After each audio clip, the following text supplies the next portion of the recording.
Welcome to the Impact Maker's Journey from Passion to Profits, the podcast showcasing heart-centered coaches, experts, and energy healers who are on a mission to change lives and create meaningful success doing what they love.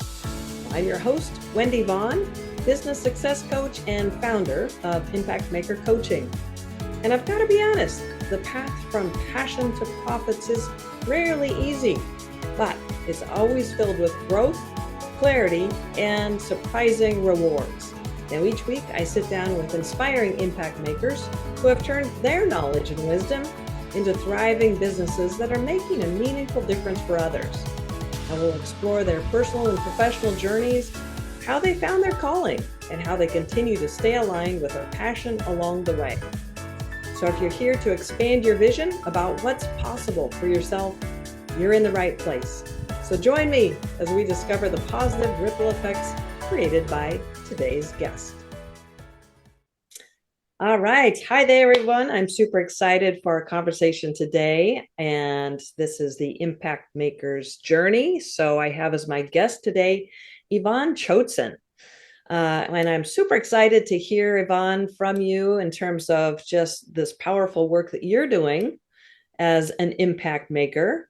Now, Yvonne is a story strategist who specializes in working with speakers, coaches, trainers, healers, and really anyone who just simply needs to have their message heard in a very impactful, meaningful way. So welcome, Yvonne. I am so excited to have you as my guest today. Thank you, Wendy. It's delightful to be here. I'm so thrilled to be on your podcast. Yeah, fantastic. And, every entrepreneur goes through a journey, right? From idea to inspiration. Sometimes it's inspiration to idea, but the light bulb moment to startup phase, to ramp up phase, to expanding, maybe some growing pains, to soaring. And not all entrepreneurs, unfortunately, make it to that fully soaring mode. Because let's face it, it's not easy. It is definitely not easy starting a business. So I would love to hear more about this work that you're doing. And specifically, let's start out with just tell us a little bit more about your journey as an entrepreneur and why you decided to support people in this way to become more effective communicators utilizing stories. Well, I'll take you back to the first day I walked into a federal courtroom as a new, young and green federal assistant defender. Oh, wow. Okay. I had just gotten the job and was astounded at how huge the courtrooms were and how tall, big, and booming the voices of my opponents, the federal prosecutors, were. Mm.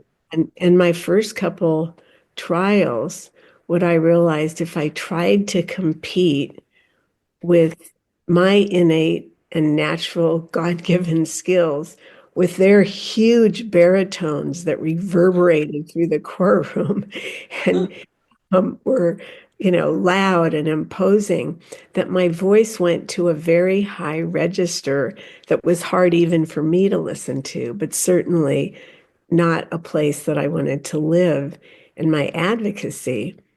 So the first thing that happened was I had to ask myself, what are the gifts I had? And I remembered back to when I had to put my younger brothers and siblings to sleep. I'm one of 8 brothers and sisters. And I used to bring my voice almost to a whisper. Of course, the purpose of those stories was to put them to sleep.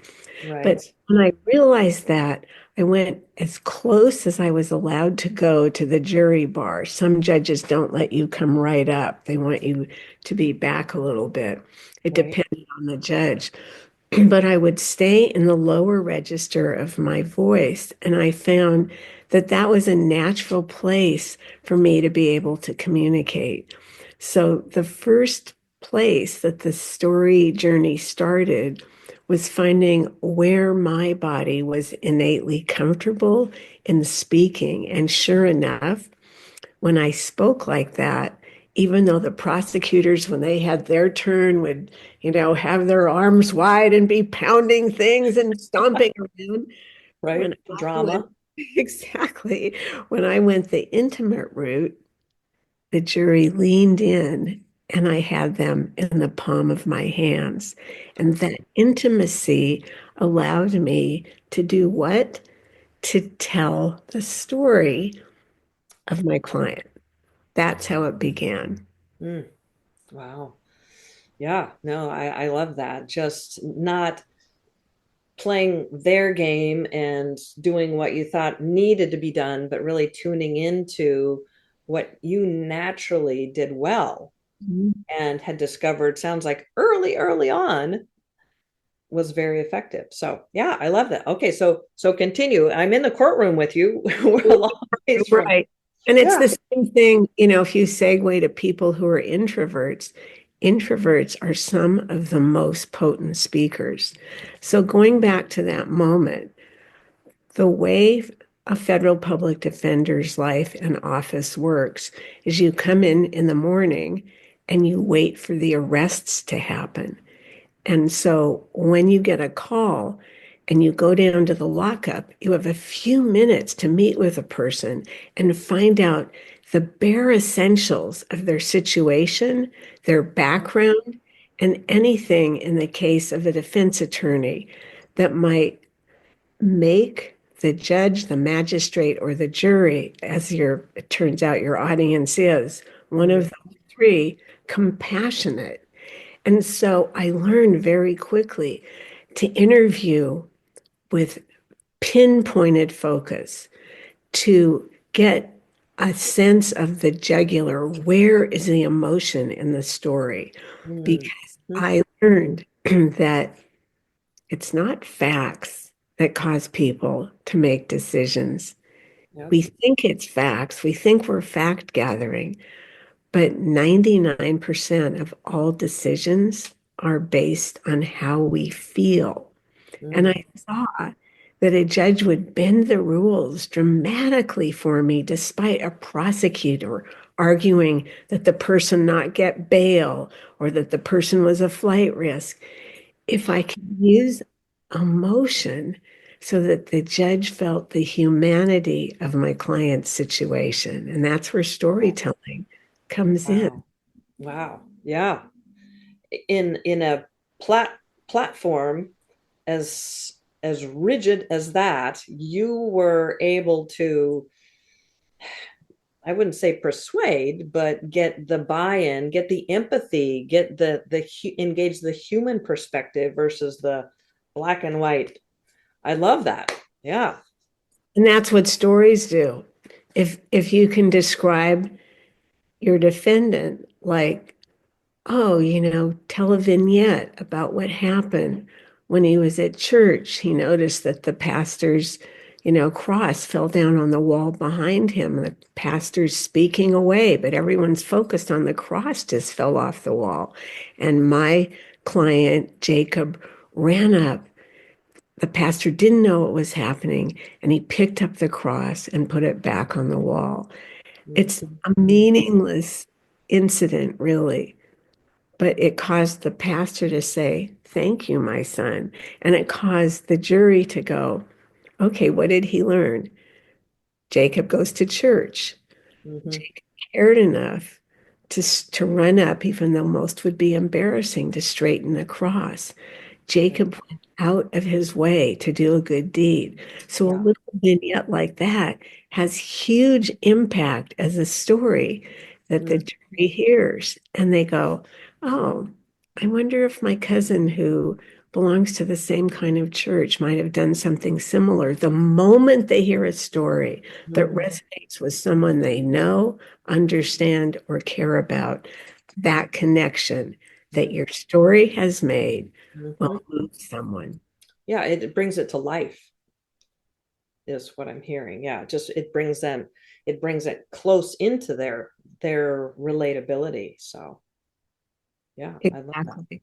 So I took those, it was a decade, just short of a decade actually, of every day litigating in that kind of a way that honed my skills as a I storyteller. can see how that would really hone some skills. 10 years of dealing with, bringing, okay, this person that just got arrested. Okay, let's extract the important elements so that I can present this person in the light of compassion. 10 years of that's incredible, Yvonne. I had a really high acquittal rate, which is very unusual because the government has huge resources to bring to bear. And as a result, rose up higher and higher in the office structure until I was what was called first assistant federal defender. And of course, perks come with that, prestige, authority, and more pay. But the downside of what comes with that is you get the cases that are more and more heartbreaking.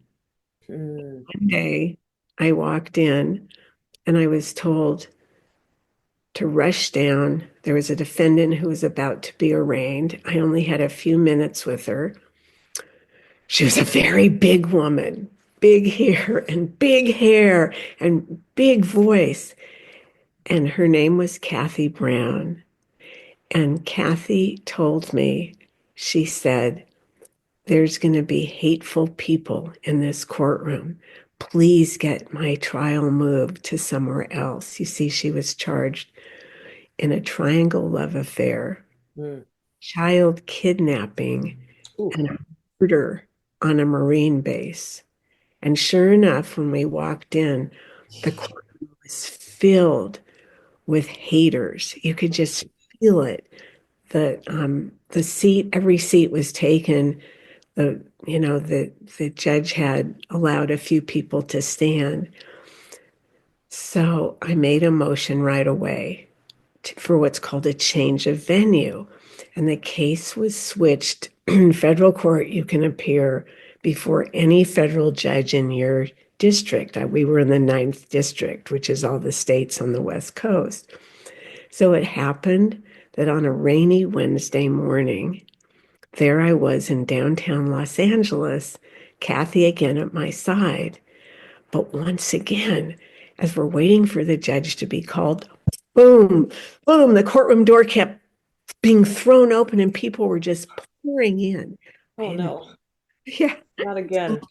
I quickly, as the judge came in, wrote the prosecutor a note. And I said, who are all these people pouring into the courtroom on a rainy morning and Wednesday? I thought this was a place no one was going to know Right. of our case. And we were going to have, impartial potential jurors. And he wrote back and he said, they're all Hollywood producers. They want their life rights of your client. It was as now, it was true crime, was very hot. And so I thought, My gosh.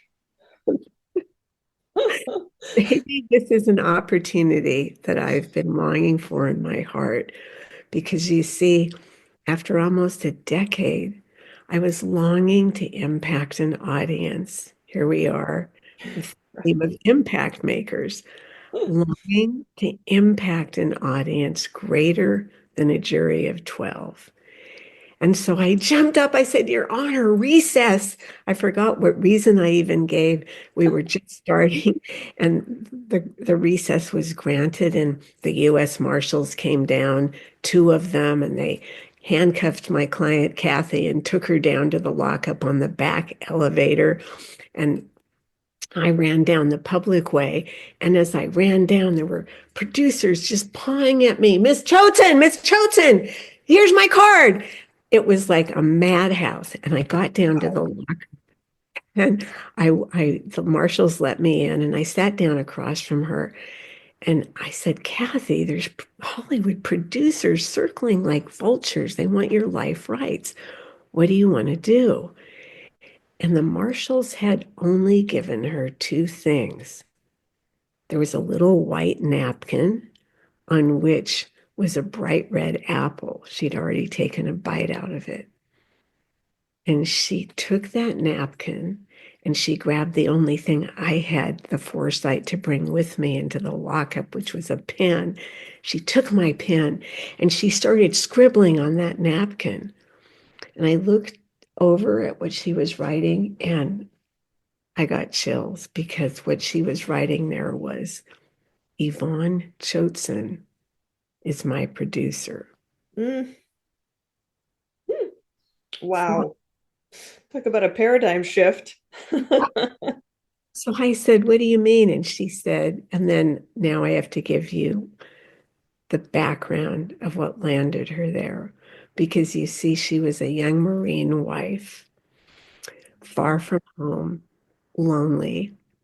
Her husband, Chris Brown, had been sent to sea, and he had been gone almost 11 months.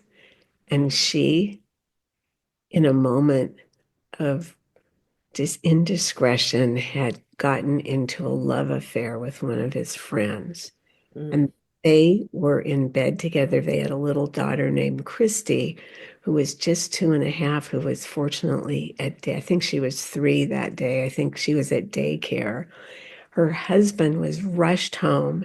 They didn't know if it was appendicitis. He needed to be hospitalized.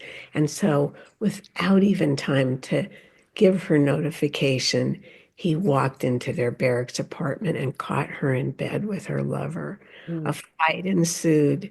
It was terrible.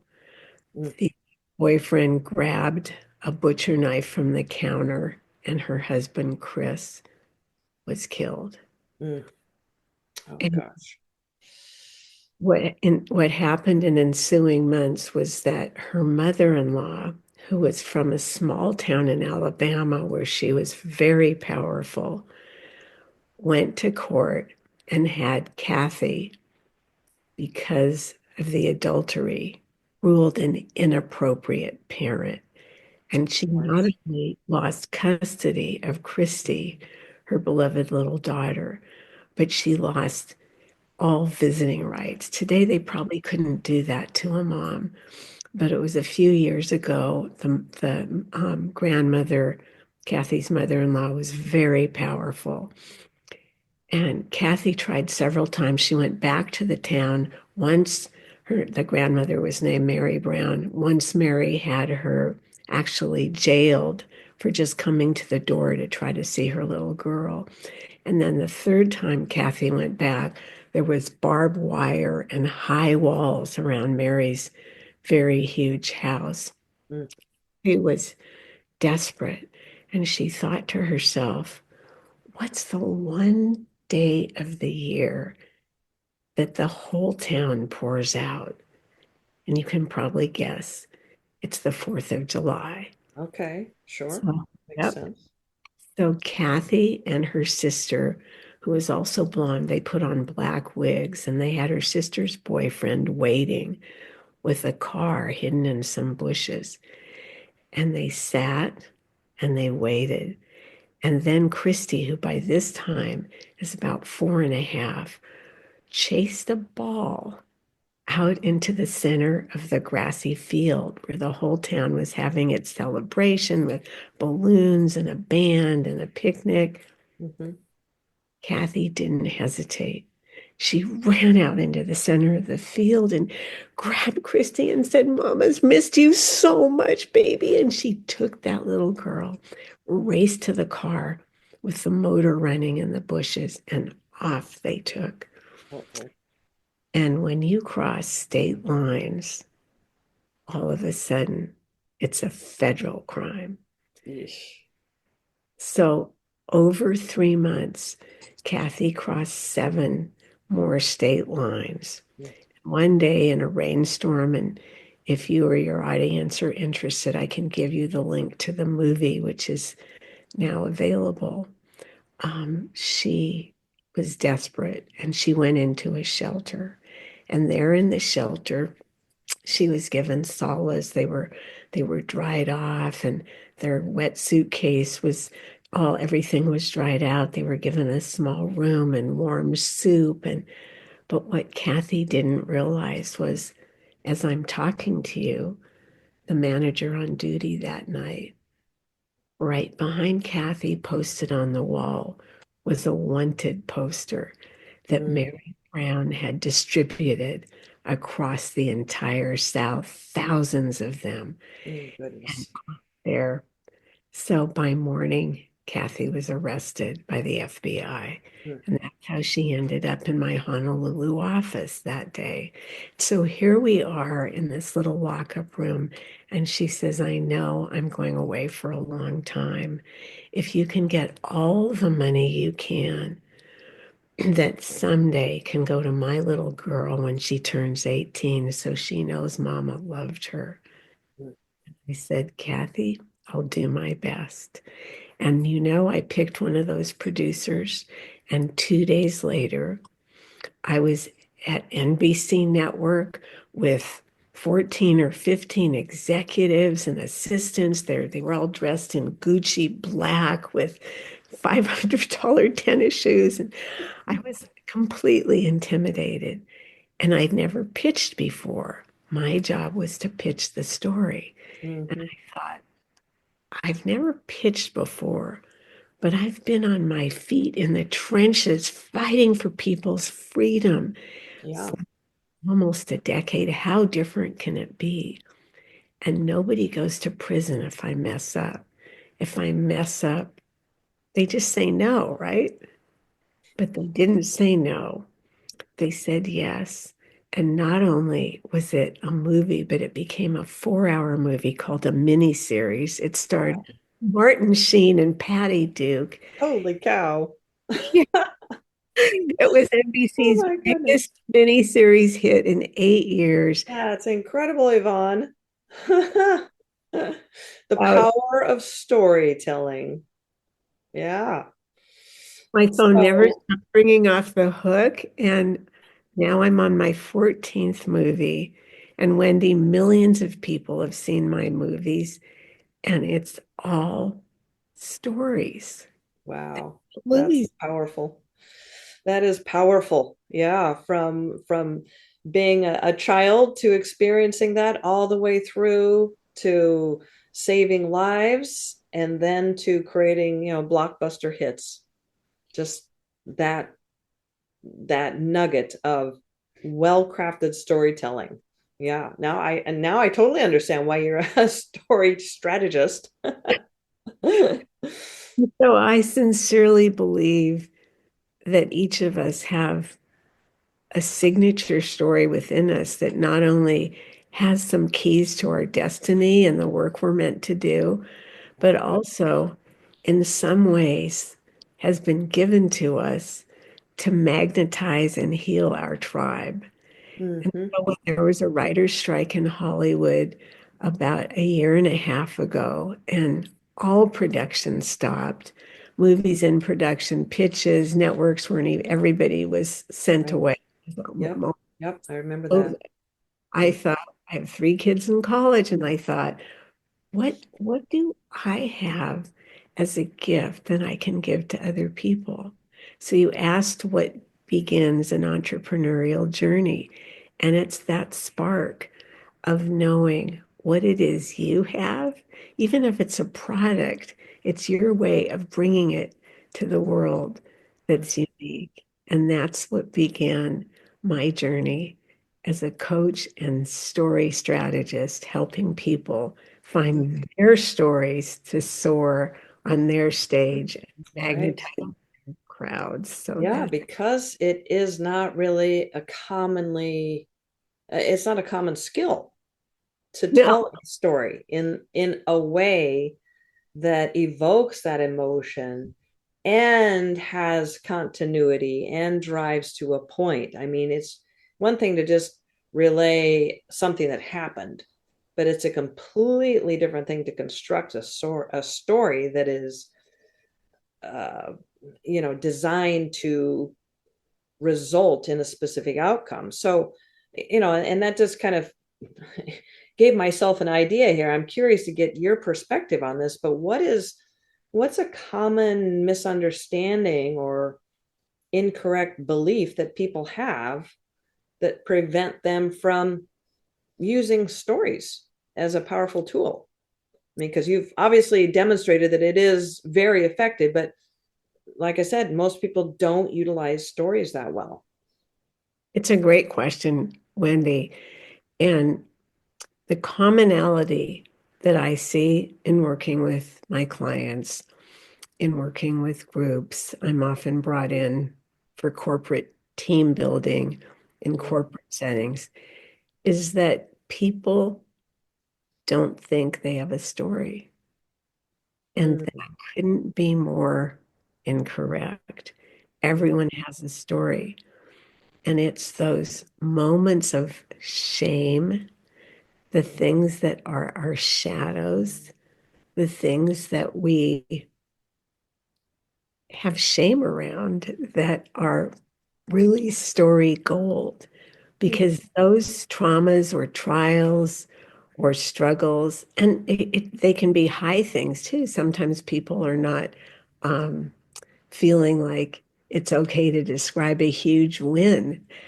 Those moments, those peaks of emotion, whether they're low or high, are what I've come to see as story gold. mm, Those are the gold nuggets mm, will tell the most compelling stories. And why is that? There's there's something about a story that requires conflict that is overcome. mm, mm. So those places in your life, I have a very brief story of my trajectory out of law school was not to go straight to the world of public defending. I found myself as CEO of an international communications company. Mm. And I was Wow. riding high. I had a big salary. I was closing deals. I was like, and one day I walked in and the security guard at the entrance, and I won't say what the entrance was, Okay. he met me in his uniform with a banker's box. And I looked in the box and it was everything from my desk. Uh-oh. And I realized in that instant that I was being fired. That's Oh. what I found out. It was cruel, but that's how they did it. He asked for my key Yeah, that's card. cold. That's really cold. He asked for my key card, and I remember going down to the garage for the last time where my new 450 SL Mercedes convertible was that I was so proud of.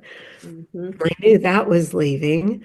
Those payments were not going to be possible starting over. But that low point, I sat in that car and I sobbed. And little did I know that it caused a complete turn of my life. I realized I want to give back. I want to speak before people. I don't want to just be closing sales for someone to get wealthier. I went to law school at the ripe old age of 42, Wow. and it was exhilarating. It changed my life because of that turn. And Uh-huh. that's what the dark places can do. They can lead you home.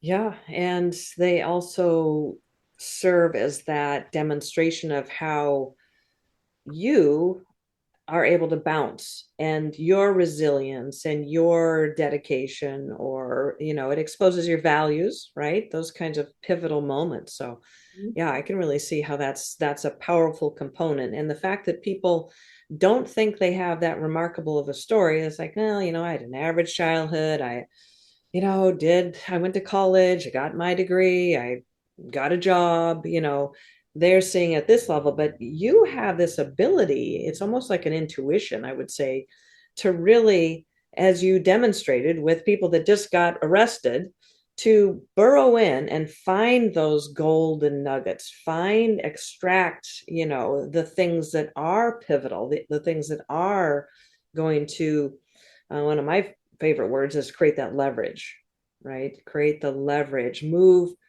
things in the fastest way, in a meaningful way and impactful. So yeah, I love that. Well, Yvonne, this has been phenomenal. Hearing you in action, hearing about your journey, hearing about your expertise and how you have really narrowed it into now transferring this gift to others in a way that they are now able to take this skill and utilize it to improve their career, obviously become better parents, career, parents, business, just about every walk of life. So I love that. Now, do you have a way that our listeners can, kind of lean in and take that first step with you?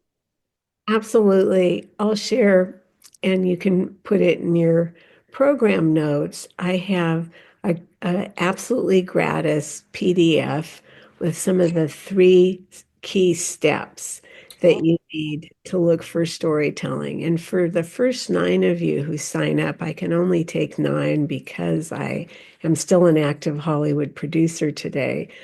There's a blockbuster Discover Your Signature Story call that's about 30 minutes where together we start that storytelling journey in your life.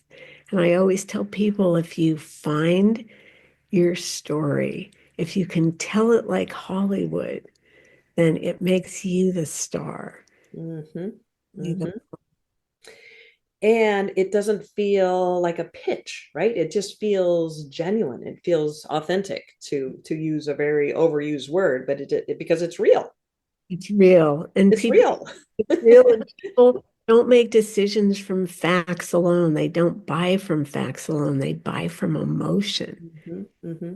Can Or make buy in, like a it. corporate executive, like a CEO, a director, anybody who's wanting to have that influence over others in a way that serves them and the greater good. So, yeah, I love that. Well, Yvonne, it's just been so great to hear about your journey and this truly important work that you're doing as a story strategist.